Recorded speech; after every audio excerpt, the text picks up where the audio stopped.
स्तोत्रसंहिता अध्याय 48. परमेश्वर थोर आहे. आपल्या देवाच्या शहरात त्याच्या पवित्र पर्वतावर लोक त्याची स्तुती करतात. देवाचे पवित्र शहर सुंदर आहे. त्याचे सौंदर्य सर्व पृथ्वीवर आनंद आणते. सियोन पर्वत सगळ्यात उंच आणि पवित्र पर्वत आहे. हे त्या महान राजाचे शहर आहे. इथे त्या शहराच्या राजवाड्यात देवाला किल्ला म्हणतात. एकदा काही राजे भेटले. त्यांनी या शहरावर हल्ला करायची योजना आखली. ते सगळे चालून आले. त्यांनी पाहिले आणि ते विस्मित झाले. ते घाबरले आणि पळत सुटले. भयाने त्यांना घेरले. भीतीने त्यांचा थरकाप झाला.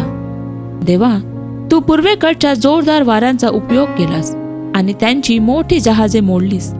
होय, आम्ही ती गोष्ट ऐकली, पण आम्ही ते सर्वशक्तिमान परमेश्वराच्या शहरात, आमच्या देवाच्या शहरात घडत असलेले पाहिले. देव ते शहर सदैव सामर्थ्यवान बनवतो.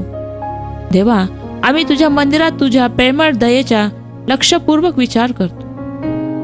देवा, तू प्रसिद्ध आहेस. पृथ्वीवर सगळीकडे लोक तुझी स्तुती करतात. तू किती चांगला आहेस ते प्रत्येकाला माहीत आहे. देवा, सियोन पर्वत आनंदी आहे. यहुदाची शहरे तुझ्या चांगल्या निर्णयामुळे उल्हासित झाली आहे. सियोन भोवती फिरा, शहर बघा, बुरुज मोजा, उंच भिंती बघा. सियोनच्या राजवाड्याचे कौतुक करा. नंतर तुम्ही पुढच्या पिढीला त्याबद्दल सांगू शकाल. देव खरोखरच नेहमी आपला देव असेल.